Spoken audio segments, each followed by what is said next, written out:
উত্তর আমেরিকার মাটিতে আগামী বছর বসতে চলেছে ফুটবলের সবচেয়ে বড় মহাযজ্ঞ বিশ্বকাপ। কিন্তু যে দেশে এই আয়োজন, সেখানে ফুটবল শব্দটির মানে একটু আলাদা। যে খেলাটিকে আমরা ফুটবল বলি, যুক্তরাষ্ট্রে তার নাম সকার। আর সেখানে ফুটবল মানে অনেকটা রাগবির মতো আরেক খেলা, আমেরিকান ফুটবল। খেলাটির নাম নিয়ে বিতর্ক নতুন কিছু নয়। ইংল্যান্ডে যার নাম ফুটবল, স্পেনে এসে হয়ে যায় তা ফুটবল। ইতালিতে এই খেলাই পরিচিত কালচো নামে, সুইজারল্যান্ডে আবার ফুসবল। ইউরোপ জুড়ে এত ভিন্ন ভিন্ন নামে পরিচিত হওয়ার পর সমুদ্র পেরিয়ে যুক্তরাষ্ট্রে খেলাটির নাম দাঁড়ায় সকার।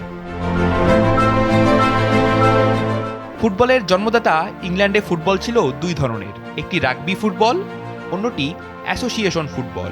এই অ্যাসোসিয়েশন শব্দটি ছোট হয়ে দাঁড়ায় সকার। ব্রিটিশদের দেয়া এই সকার নামটি ইংল্যান্ডে সময়ের পরিক্রমায় বিলুপ্ত হয়ে গেলেও আমেরিকার মাটিতে স্থায়ী হয়ে যায়, আর রাগবি ফুটবলের নাম দাঁড়ায় আমেরিকান ফুটবল। সাধারণ মার্কিনীদের কাছে ফুটবল মানেই আমেরিকান ফুটবল বা NFL। বিশ্বের সবচেয়ে 10টি ধনী ক্লাবের 8টি ক্লাবই আমেরিকান ফুটবলের। অন্যদিকে অ্যাসোসিয়েশন ফুটবলের সবচেয়ে সফলতম ক্লাব রিয়াল মাদ্রিদ নেই সেরা 10-এও।